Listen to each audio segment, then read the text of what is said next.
Si vous aimez les chicken dips de chez Quick, vous allez raffoler de ma version extra gourmande avec la sauce spéciale pour les accompagner. Il nous faudra de la poitrine de poulet, donc vous prenez les quantités que vous désirez faire. Pour ma part, je voulais en faire une petite quantité, donc avec une escalope de 300 grammes, ça m'a donné une quinzaine de chicken dips.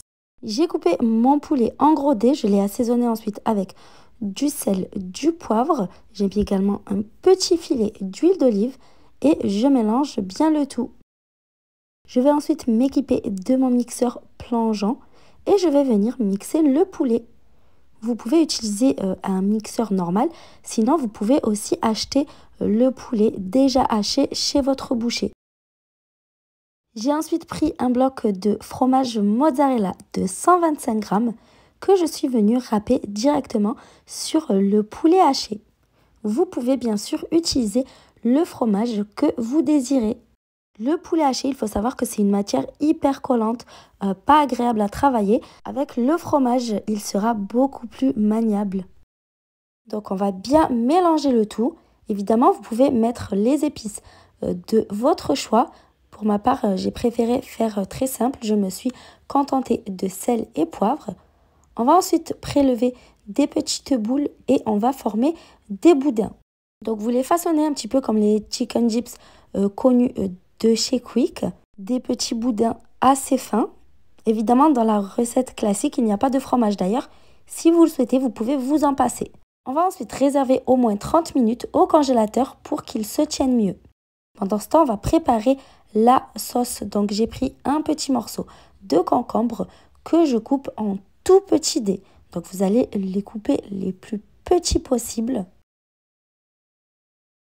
Vous mettez ensuite les petits morceaux de concombre dans un grand bol. Vous ajoutez à ça 2 gousses d'ail hachées et vous mélangez bien.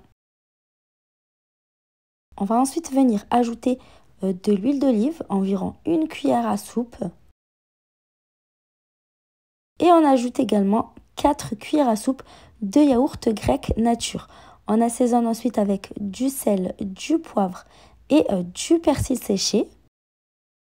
Et on n'a plus qu'à bien mélanger le tout. Vous pouvez y ajouter une cuillère à soupe de jus de citron.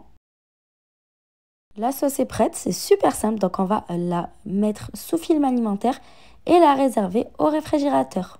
On va ensuite préparer la panure dans une assiette creuse. On va mettre un petit peu de farine. Dans une autre, on va mettre de la chapelure style panko. Et enfin, dans une autre assiette, on va venir casser 2 œufs qu'on va assaisonner avec du sel. On va ensuite battre les œufs en omelette. On récupère ensuite notre poulet du congélateur. Et on va commencer à le paner. On va le rouler une première fois dans la farine. On va ensuite bien retirer l'excédent. Et on va le rouler ensuite dans les œufs battus. Pour terminer, on va le mettre dans la chapelure. Et on va bien l'enrober de chapelure de façon à ce qu'il y en ait de partout. On va faire de même avec tous nos petits bâtonnets de poulet. Vous allez ensuite pouvoir passer en cuisson, alors soit la cuisson classique en friture ou sinon vous pouvez les mettre au air fryer.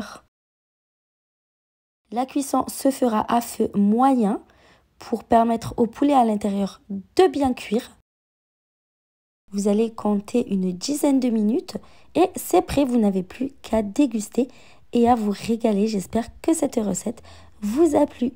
À bientôt!